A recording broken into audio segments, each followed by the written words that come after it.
bana ya Congo, ba vrai patriote.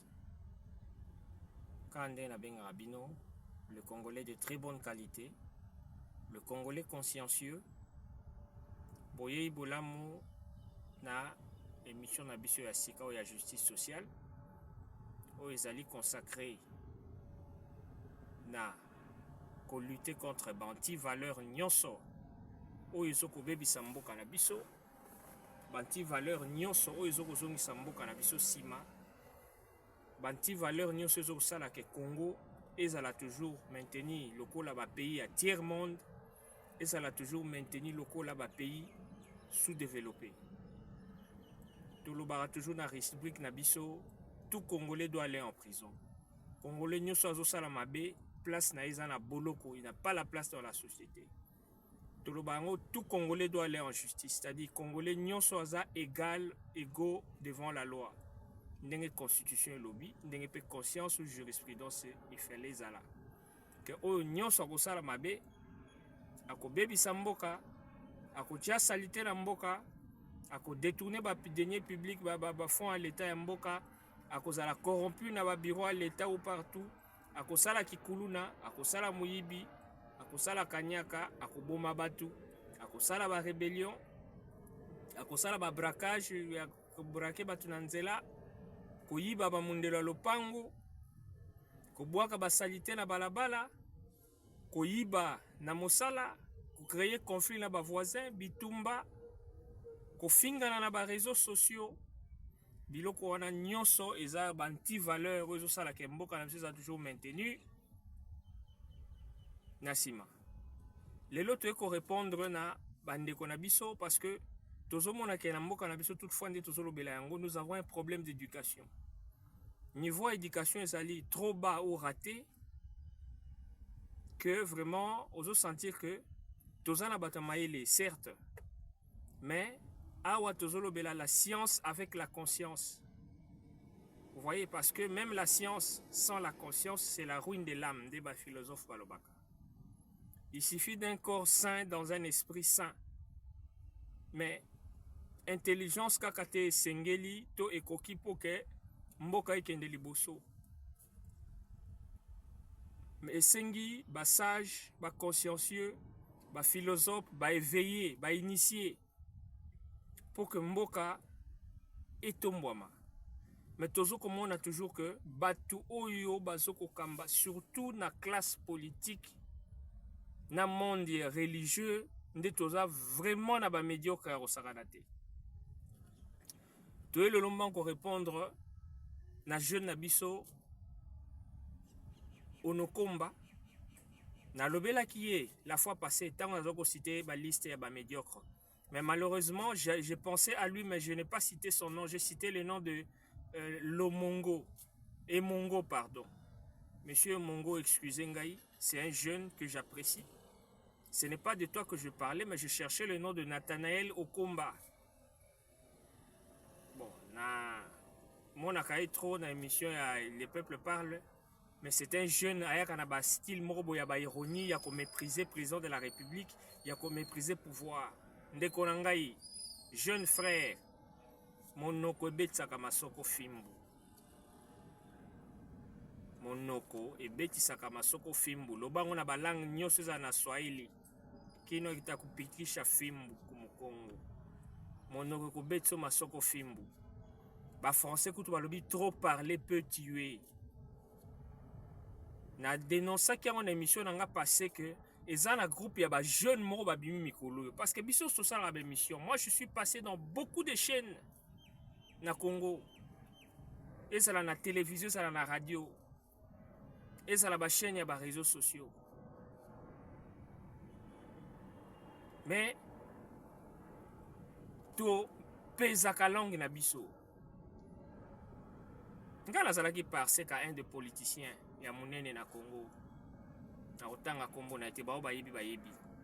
Apesanga mbongo na kende ofinga Jean-Pierre Bemba na télévision. Na chaîne ya Pululu Ntingi. Na sala yango te na yebisa clairement que je naroki na ba valeur onga nazo ko incarner na kende le kate na télévision ba ofinga mutu Jean-Pierre Bemba asali nini. Non parce que c'était un Équatorien. Basa bango na enjeu sur na conflit d'intérêt bango na bango équatorien na ndenge ya positionnement politique. Alors il fallait attaquer Jean-Pierre Bemba. Et on a kutu Bemba na comme ministre ministre na gouvernement ya Tshisekedi. Ndeko bino boye sika. C'est vrai boki koleka biso na mayele parce que nzamba pesa bato mayele ni ba tunyo so mayele mais moto na ndenge na ye. Mais biso tous une expérience à makambo yo. Okende koloba que le Rwanda n'a jamais agressé le Congo. Le Rwanda n'a jamais violé nos femmes. Le Rwanda a mis un système politique pour traquer les FDLR soutenus par la RDC. Mais monsieur, vous êtes malade. Bateau nyonso basali ba rapport. Guerre en 97, mamso en 97 yo bota magité. Moi j'avais 14 ans. La guerre est bandit en 98 le 2 août. Mbala msusu yo ozala bandeko na STT. Oyebi ba réalité à guerre té parce que nde nazomona na po voyager na noté. Soko voyager limbisanga parce que le voyage fait partie ya ba source ya sagesse ya connaissance. Moto ya botami na Kinshasa kona Kinshasa kofi na Kinshasa. Na moto ya kendaka na fiska ta ba Congo Bandundu Kisangani Lubumbashi. Oya kataka kutu ko ba frontière ko kende ti Afrique du Sud, surtout ba ba kena nzela makolo aleki Zambie, Zimbabwe tout ça. Ce sont des gens qui ont de l'expérience. Parce que ba moni ebele oyo monité. Messieurs, de quel droit yo koloba que le Rwanda n'a jamais agressé le Congo, le Rwanda n'a jamais tué nos femmes. Omoni ndenge bokomi ba pion ya Kagame. Omoni ndenge ennemi a corrompre bino moko ba Congolais. Kaka bino moko bandeko ba Congolais, ngana lo bango très bien que guerre oyo ba Rwandais bango moko ba kokate. Bolanda ba mission na ngani so bokota na chaîne YouTube nanga, bolanda ba mission bo liker. Ba Rwandais bango moko ba kokate. Donc il faut pas se servir na ba Congolais faibles, corrompus, médiocres lokola bananga pour faire la rébellion, ba mbongo pour faire des chantages au gouvernement na ba déclaration d'intimidation, ba Daniel Safou, ba tumito salakate, ba Bokechwa Yambo. Et voilà, bah, Marley Vouvou, voilà, bah, Binoyo. Et bah, comment on t'a ba Bolodjo. Au moins, Mamou Bolodjo, comment on va? Alain Bolodjo, mon frère. Oh, to sali no ba mission et belé, to sali mission. To silisi mission, Ngayo na John Kabamba. To tambola makolo kolongwana, Mercure TV, Tina to kaboni na UPN, Ndeko Bolodjo. Attaque au boyini gouvernement, attaque au gouvernement, c'est incompétent. Na sepela kanayo parce que, oyaka na moi ba idée malgré que ba idée ango ezalaka nango erroné basé sur la haine parce que tant moni bolojobi ah baniko donc awa Félix Tshisekedi Assambwe. Donc vous avez le problème personnel avec monsieur Félix Tshisekedi, mais ce n'est pas la République. Monsieur Félix Tshisekedi représente et engage la République en tant que président, mais ce n'est pas autant que boyina mboka tina niveau ko mboka. Tu commences à parler des Équatoriens bolojolingo même tribalisme. Oyebi que ceux qui mboka msezo ke liboso c'est à cause du tribalisme. Le peuple le plus tribal na liboso zaka bakatangé bolojwa mongala zaka tribal te bangala na tribalisme te ba mingi te bato ba na tribalisme mingi na Congo ezali baluba ba Swahili, surtout ba Swahili na moi batete la tokotia bonga na cadre ba Kasayen. Ngai na vivre en Afrique du Sud. Mon Swahili aza na confiance na Tanzanien na Burundi po azolo ba Swahili akosali sabango mais yo kinois akosali sote po azolo ba Swahili de bazanga na haine moko boye envers ba kinois ou bien ba non swahiliphone non justifié. Tandis que batu ya Kivu ba Swahili ya Kivu bazalaka vraiment trop raciste par rapport à ba Katangé. Tu veux barater c'est quoi le problème avec nos frères Katangé? Eza makambo ba sécession ba Tchombe kanda wana bozoka nango soit tu es baraté. Mais je vécu au Katanga na tamboli Katanga mobimba, c'est pas tous les Katangais mais et si kanyo ce n'est colonio so batamabe bazanga raté batamala mpe bazanga raté. Mais Bangala c'est vrai na période Mobutu bazaki avantagé tout ça et colonio so pesa la confortable soka azali kati na bandeko na ye. Mais Bangala vraiment baza pas beaucoup tribal lokola baluba. Baluba tribalisme o babenga baluba eza que moluba asalisaka ndeko na ye, moluba azaka na bolingo envers ndeko na ye, moluba soutenaka ndeko na ye, yango bobenga yango tribalisme. Mais un Katangé akobundisa na ndeko na ye pe alingaka bikolo mosusu te, surtout so oza moluba. J'ai vécu des scènes terribles na train oyo ekendaka elongwaka Kanangati Katanga mais okomona kuna vous voyez. Donc toboyi tribalisme ale bolojwa. Manipulation na bino ekota na ba tribu les Kassaïens, nous les Équatoriens, botika biloko wana eza ba bassesse. Même na carte d'identité sika bosala bolongola mama ba province d'origine eza biloko mondele asala po a diviser biso eza biloko mondele asala po akabola biso toza bo tata bo moko mama bo moko mukongo mungala muluba moswahili toza biso so tata bo moko ekolo bo moko. Monsieur Onokomba tozonga na yo Nathanaël bakangi yo e bato bazolela ba libéré yo na yebite soki ezali banani soki bata mutu soki bata sentiment nini. Mais quand tu dis des bêtises comme ça, il faut réfléchir avant de parler. Il faut tourner sa langue 7 fois. Mais bino lokola boza ba corrompu. Na sitaki yo na liste mais ole natanga kombo no natanga kombo ya Emongo. Or que c'était de toi que je devais citer. Mais puisque naza ko maîtriser kombo na yo bien té. Donc bino bokoti sentiment mo je sais pas quel mot vous a piqué. Boye kaka sika mikolo na ba chaîne soko ba chaîne ngo biso to sala John Kabamba yebi na chaîne wana le peuple parle. John Kabamba biso to le kaka to futaka ba mbongo. To futaka ba mbongo ebele pas moins de $50 mais ba jeune bazo le katongo pourquoi to yebite soki ba Rwandais ba futela ba mbongo ou bien bosesa bango ba chaîne ofele pour dire des bêtises des chantages peuple ni na sala ka chantage na gouvernement mboka na ye. Au comité niveau koloba que non le Rwanda a mis en place un système pour traquer les FDLR soutenus par la RDC. Donc, yo comme porte-parole à Rwanda, il y a Rwandais. Au monde Kagame a son bibino, n'a pas Paul Kagame, n'a pas Daniel Safou, monde Bokei. Pour Baboke, tu bazara déjà kuna. Ba Pero Lurara bazara déjà kuna. Au monde Boko jouer jeu à Kagame na Kabila. Ba msusu baza conscient, ba yebi yango ba msusu bazo sa yango par ironie, par ignorance.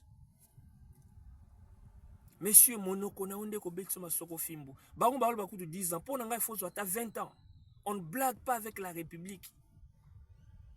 L'État oyo eza avenir ya biso ya bana ya bakoko na biso. Ba Robert na ba Moïse Nyarugabo bazoko revendiquer que bazana ba koko ba ancêtre na bango na Congo. Donc le Rwanda zo se justifier que Belgique aiba et Mabele, il est en train de défendre ses terres volées, il faut soit partir à RDC. Neng ba signer ba koko na bango remera na Laurent Désiré Kabila. Alors bino ba Congolais ba sombi bino ba corrompre bino lokola ba Nathanaël Okomba.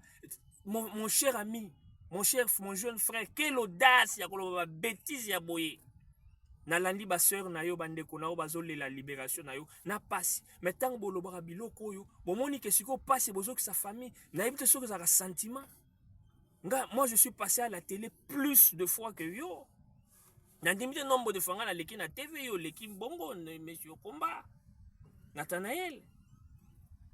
Mais il y a des choses que je ne peux pas dire. Mais ceux qui ont comme le Babilou Kaboussé, osa porte-parole à Rwanda, osa porte-parole, tu fais de l'armée numérique rwandais, tu en fais partie. Parce que le pouvoir, c'est la communication. Guerre auto, il y en a Rwandais, c'est guerre communicationnelle. Rwandais, bazan a ruse, mais le quoi bazan maïle, les types sur Congolais, tout le qui va maïle, tozo koleke la banque. Au moment dernièrement, avec Kolobo, Joseph Kabila a commis que déstabiliser le pouvoir, encore Paul Kagame, a l'ingassa la coup d'État. Non, donc tout ça, c'est pour nous dissuader, distraire Bissot. Joseph Kabila rôde autour du Congo, azolukasa la coup d'état, azolukeskani na kota pour réinfiltrer mboka. Basa la susu occupation na bangonde ba mesana. Yango moni bazosomba ba Congolais, ba lesi ba Congolais ba mbongo, ba le barabiloko ba dialogue, de ba onyo so ba beta sur cela dialogue na monoko na bango. Ce sont les agents de Paul Kagame et de Joseph Kabila, le Rwandais. Adolphe Muzito, Fumumpa, o ba benga kayo. Na bengo excellence parce que vous êtes ministre. Au moins, il y a bêtise comme Oloba. Kabila n'est pas ennemi de la République. Le condamné à mort, c'est lui qui a bradé le pays pendant 18 ans. C'est lui qui soutient les groupes rebelles. Yo Bengaye, il n'est pas ennemi de la République. S'il n'est pas ennemi de la République, il est ennemi de qui? Pourquoi on l'a condamné? Adolphe Muzito. Donc, il pour appeler ça, qui pose sa premier ministre, appeler ça occasion, on a 300 maisons. N'est-ce pas, nous avons un recensement selon l'andage Jekoko, recensement à plus de 300 dako. Bon, ça, la mafia, à l'époque, yo premier ministre. Alors, on a la nostalgie, il y a un avantage, appeler ça, pour que non, le lolo, il n'est pas ennemi de la République. Gala ça d'accord avec quand tu dis qu'il faut faire la guerre au Rwanda. Oui, il faut corriger le Rwanda, il faut occuper le Rwanda et l'annexer au Congo. Mais qu'on ne bêtise que Kabila n'est pas l'ennemi de la République. Adolphe Muzito. Naïbito aux double agent, aux jouer jeune. Aux en a pouvoir. Bon, dans encore dans les détails, mais vraiment, je suis déçu d'avoir propos et ebima na honorable ou notable excellence au Adolphe Muzito.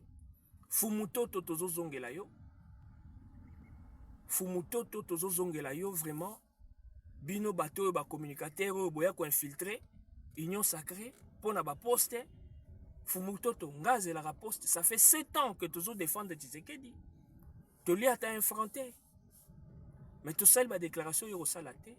Mais monsieur Onokomba Keba justice ekoya na yo. Ba sanctionner pour pesa ba leçon na ba jeune union soyo ba komi ko yenga mikolo yo de pour bossa la succès base na mnefo le kabo finga Félix Tshisekedi alors Paul Kagame komi ko somba bino ko piabino ba mbongo pour bossa la propagande ya Rwanda pour justifier agression na guerre rwandaise ba ko pesa ata 20 ans 20 ans de prison parce que ba propos na est très dangereux et c'est très manipulatoire ou manipulatrice manipulateur pardon. Ce sont des propos très dangereux où ils ont manipulé l'opinion et Batou. Que Rwanda agresse Arabie Saoudite. Qui agresse le Congo? Guerre n'y soit Est au bateau, Koufi plus de 12 millions, toutes ces femmes violées. Qui les a fait? Si ce n'est pas les Rwandais.